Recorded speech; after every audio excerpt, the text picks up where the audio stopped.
HRV, and no, not the Honda, not the variant closely related to my 20-odd-year-old CRV with 218,000 miles on the clock, still going, and does me well. No, HRV, heart rate variability. Wearing these teeth in for fucking sugar. I've done some posts on Facebook, my blog, my school community. I've put a deep dive on HRV in the Facebook subscribers group. So there's a lot of talk about HRV and heart rate variability, and people asking, what is it? What isn't it? So I'm just going to do a quick video about what it is. So it's not what your heart rate is, it's the variability in between the heartbeats. So every time your heart beats, there's a variable in between. So I had an old chest strap recording, and the readings were a bit shonky because, you know, it's 15 years old. So I got a new reading now. I've got a Polar H9. I'm not affiliated to them in any way.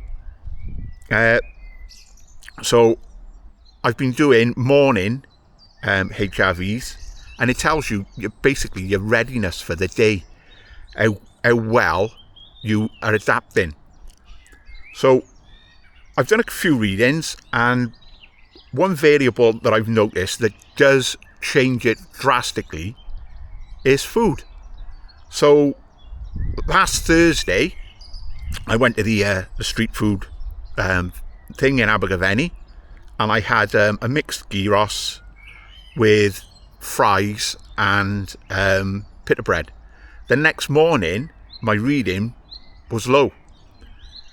And basically my body is still trying to work through the seed oils, the wheat, so the gluten in the bread.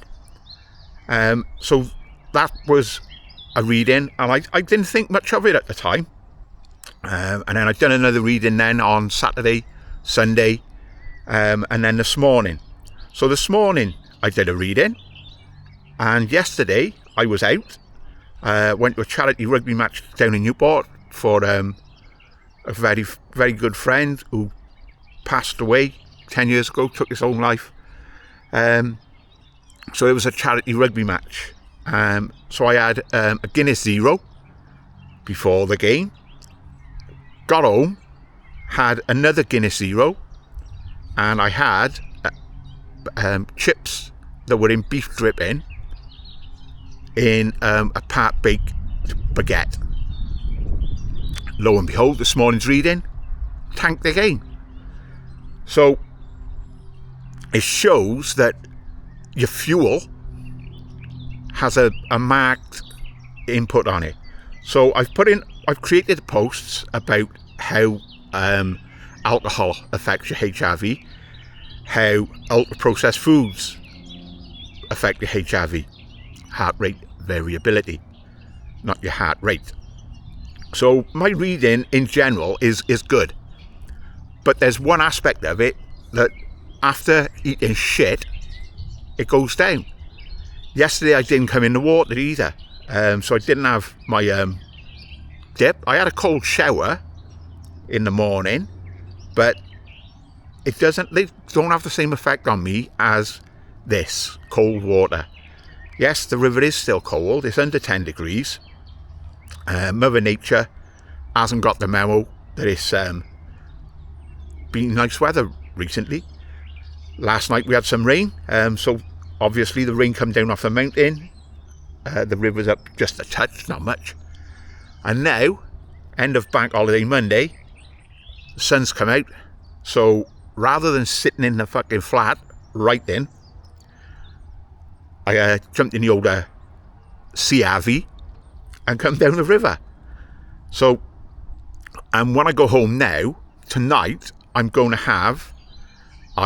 a ribeye steak, asparagus, I've got Jersey Royals that were cooked and cooled, they're in the fridge. I've got avocado mayonnaise, so I'm going to do a potato salad. I got local asparagus, so I'm going to have the ribeye steak, asparagus, cold potato salad, and some sauerkraut. Obviously, I'm in the water now, and I'm going to get an early night. So I'm going to go to bed about 9. I'll read for like an hour after when I get into bed. So no blue light and all the rest of it. All screen time's off. So I'm going to get a good night's sleep. I'll have had a good food, and I'll have cold water. And I'll do the reading then on waking and put that against today's readings and Friday's readings. More so today's and yesterday's, because that was using the Polar H9. So it's giving a far better reading. There's no signal artifacts in it. And I did mean to bring it with me and do a reading before I got in the river, getting in the river, being in the river for any set period of time, and then when I got out. But clever clogs here left it on the side in the house, so none of that. So tomorrow, what I'll do when I come to the river,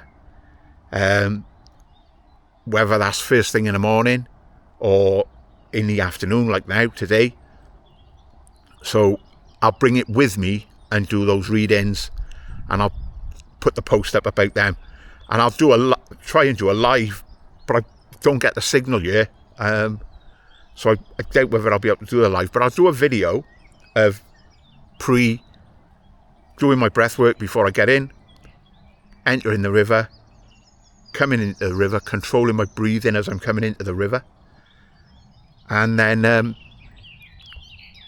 obviously while I'm in it, so I'll do a constant reading and notice the variations in it.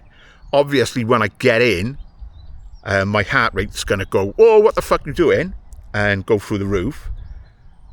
But then the cold water and the breath work will activate the parasympathetic.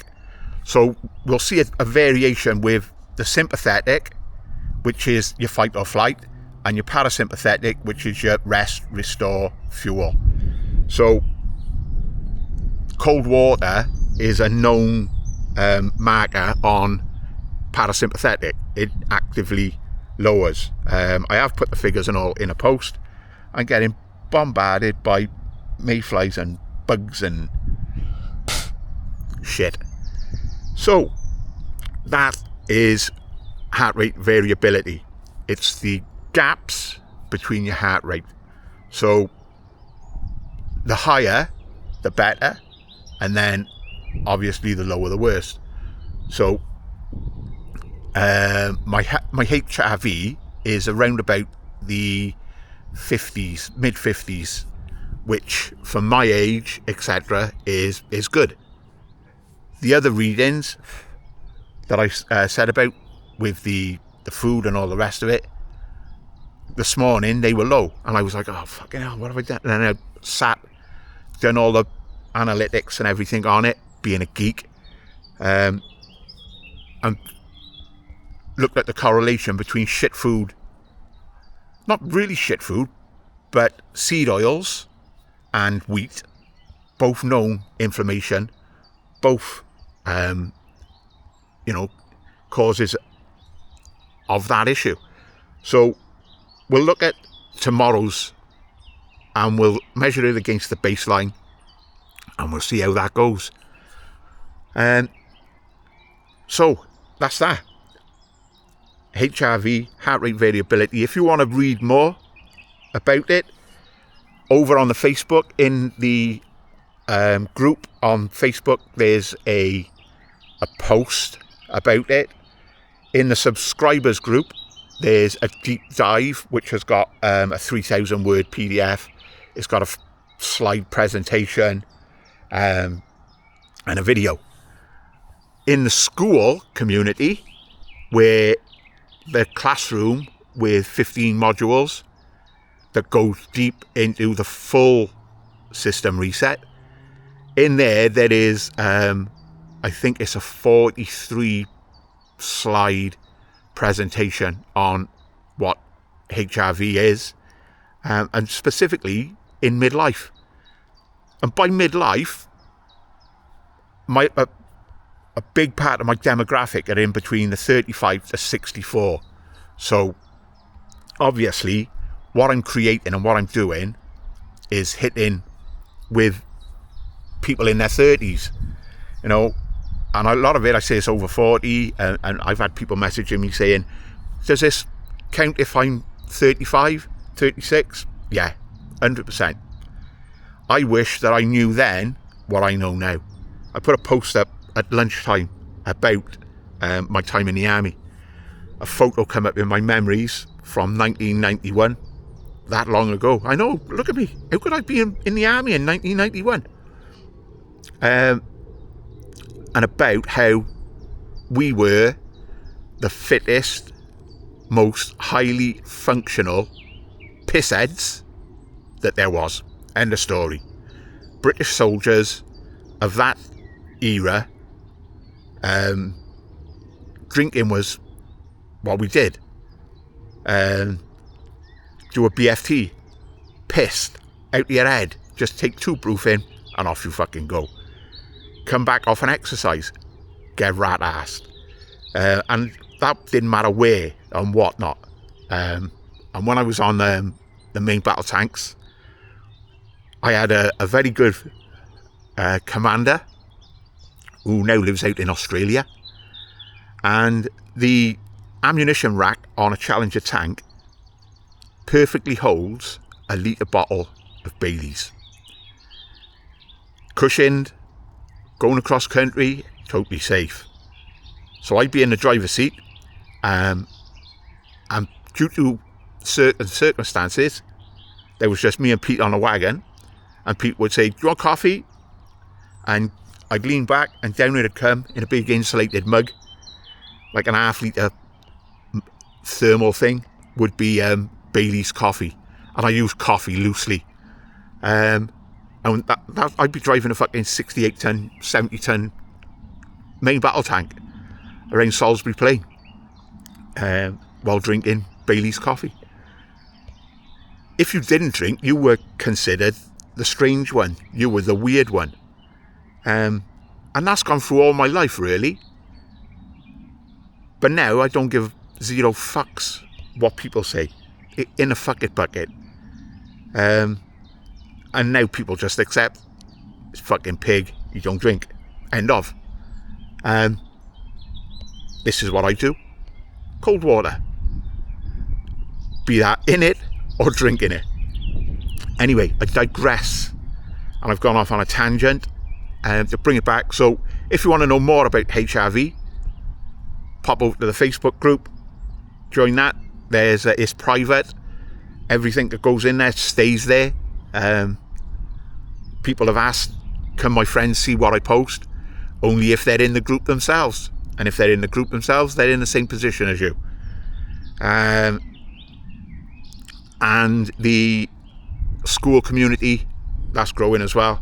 This is going to be on YouTube, obviously, because they like the longer form video.